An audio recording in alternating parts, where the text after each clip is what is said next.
Hello everybody, and welcome to Books and Brushes. My name is Lucy, and today we're going to be doing my November wrap-up. Hello to all of you, and welcome if you're new. So I read 3 books in November, which is much better than last year's track record. The first book I listened to as an audiobook, and that was Gone by Michael Grant. Back up a second, Lucy. Didn't you read that one back at the beginning of the wrap? Like, why are we reading Gone now? That's the first book in the series. Well, yes, keen viewer, you would be right. The book for our buddy read this month was Plague, so I also read this book. So what I did is I read this book as a physical book, just like I've been doing every month on the month for the different books that we've, continuing the series one a month. But I listened to Gone as an audiobook while I was working. So I decided to do that because I just thought it'd be fun to take the story in a new way and to kind of go back to the beginning while I was in the middle of Plague, just to kind of see where did this story begin. Like, there's so much I'd already forgotten. Like, how did Orc become a gravel monster again? Like, oh yeah, they were bad back in the beginning. How did that start? How did Taylor and Brianna come into this? Like, there were so many things I'd already forgotten how they happened. So it was really interesting going back and really listening to this, knowing what I know now, as far on as I am in this series, and taking it right back to the beginning to see where all this kicked off and all the building blocks to what we now have happening. That was a really interesting parallel. Like, it was a little bit confusing because at points I was like, oh crap, no, this is the first one, that's the... Separate them in your mind, Lucy. Either way, I thought it was a really interesting little experiment to go back and re-listen to this, just to see how it all started, and I'm glad I did. If I get to do Hunger, I might just do them all on audiobook, but the actual book from the Gone buddy read is Plague.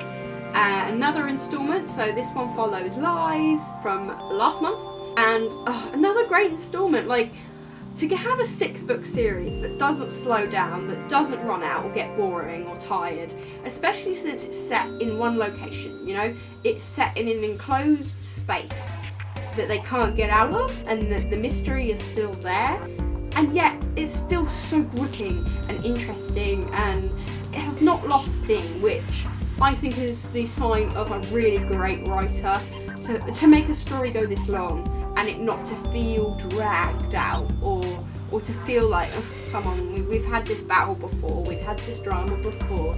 Like, it still feels fresh and new and scary, and I really, really love that. So in this book, Plague, as you can imagine, a disease is rife within the phase, and the plague was actually terrifying. So bug monsters, which, again, there were some really dark parts of this book.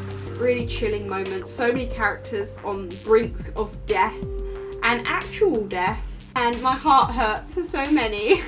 It was great having Kane rush back into the fray, and I liked the whole expedition from Sam's crew, so that separation between them.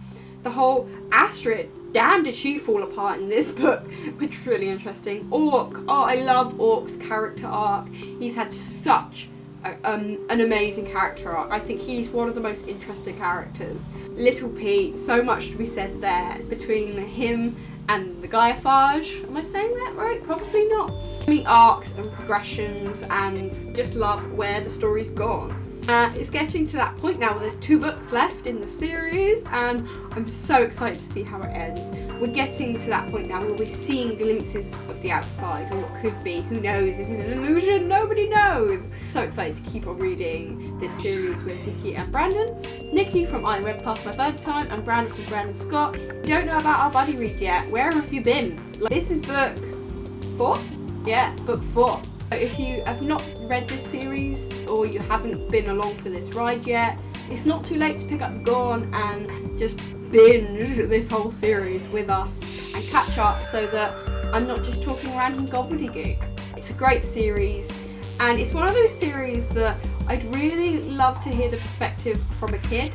Like, I've got like a step nephew, I don't know, my boyfriend's nephew, I don't know what you'd call that, but I'd really love to hear his perspective on this. Of course, if I tell him he should read this series, he won't, because he's a 14-year-old idiot. Because, reverse psychology, I'm going to have to work that whole angle. But he does love to read. However, if an adult tells them to read a certain book, he will definitely not read that book. But he does respect me because I don't take crap from him. He gets pandered a lot, and I'm his Auntie Lucy, who sarcasm and no crap's given for you, mate. If you're going to act like a child, I'm going to treat you like a child. And he kind of respects that, which is weird to me. If I got him to read this book, that'd be hilarious, because he would be in the phase. Like, he would be that age, and he'd be getting to that point where he's one of the oldest in the phase. And oh my god, that's a terrifying thought. Still loving this series, still loving my buddy read. If you haven't read it, just read it, because we can have loads of discussions on it. And if you have read it, let me know down below which is your favourite in the Gone series. I want to know. Hello there, so it's me from the future. Guess who lost all the footage of me talking about my next and most important book of the wrap-up? That would be me. But I filmed it, I imported it into my computer, I uploaded it, I edited half of it, only to realise the other half was missing. Try not to mourn the loss of what once was. And you never know, maybe this version will be better. Okay, so the most important book that I read in November was the one that I've been waiting to read for I don't know how long now, it's been forever, and that is Scythe by Neal Shusterman. So those of you who don't know, Neal Shusterman is my favourite author of all time. His Unwind series is my favourite books of all time. Those books are like nothing else. They completely blow anything else out of the water. And I haven't read a new Neal Shusterman book in forever. This new Scythe series comes out, and oh my god, synopsis sounds so Neal Shusterman, it sounds great. And suddenly the booktube community is blowing up with it and going, oh my god, Scythe is amazing, every booktuber's reading it. And I'm like, you didn't know he existed, and now he's amazing, and I love it because he deserves all the credit he should get, because he's just brilliant. But like, every booktuber has read and reviewed it but me, so whoops. I know what Neal Shusterman is like, and he puts cliffhangers at the ends of his books. Like, I need to binge his books is what I'm saying, because I can't read the first one and then wait another year or two for the next. I just can't do that. And so Scythe came out, and I bought it, but didn't read it. Thunderhead came out, bought it, still haven't read either. And by now all the reviews are coming in and everyone's raving about it, and I'm just dying to read it. And then this November, The Toll finally came out, the third and final, so jumped straight into this one, and boy was I not disappointed. So Scythe, in case you hadn't heard, set in a world where we have basically overcome death. Technological and scientific advancement has gone so far that we're basically immortal. We've cured all disease, we can revive people from death basically. There's a super intelligent cloud called the Thunderhead. Humans are immortal, and the population is out of control.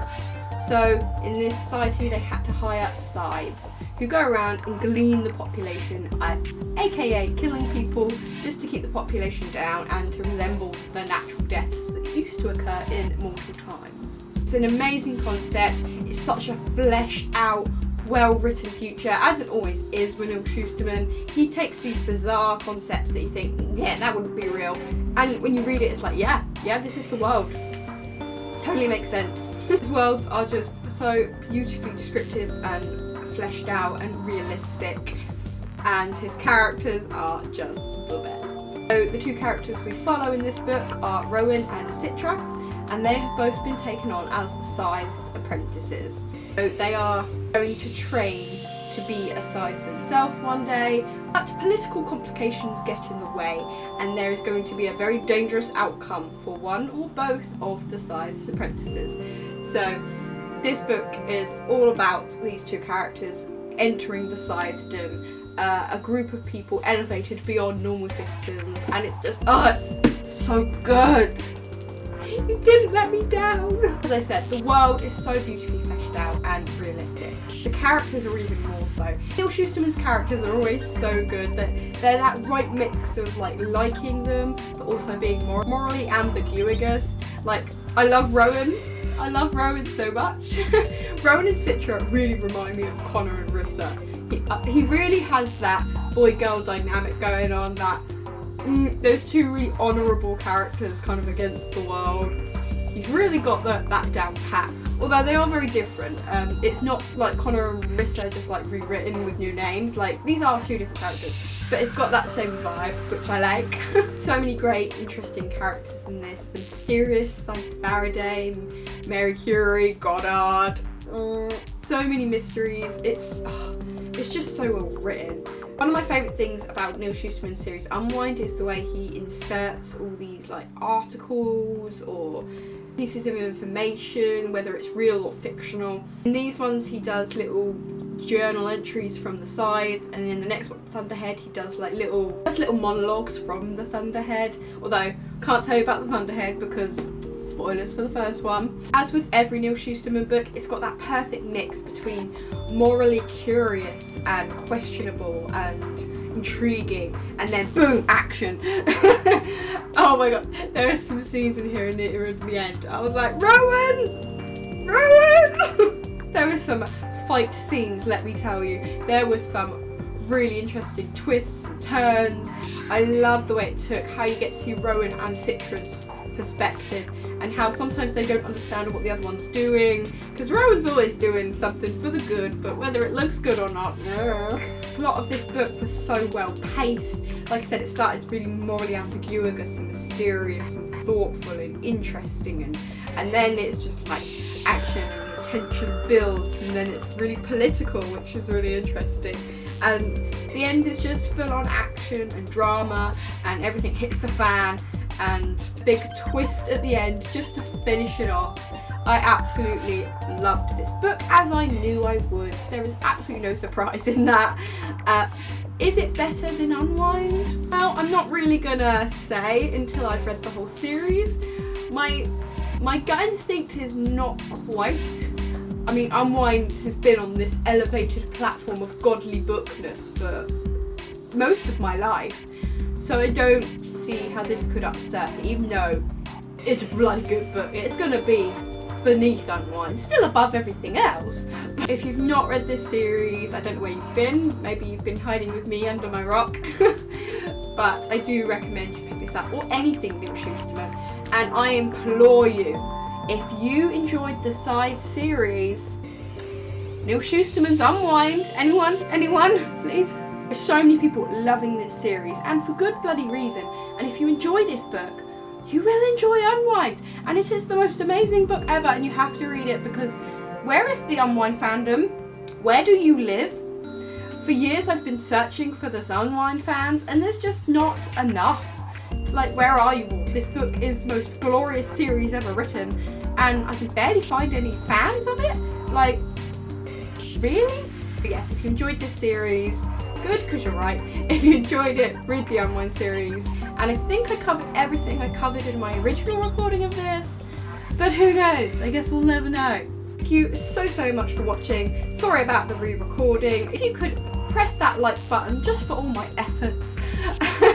And if you could comment down below which of the books you liked, or if you're interested in reading any other books from a famous series, of their lesser known series, Unwind. Thank you so much for watching. Subscribe to join the family, and I will see you in my next video. Bye!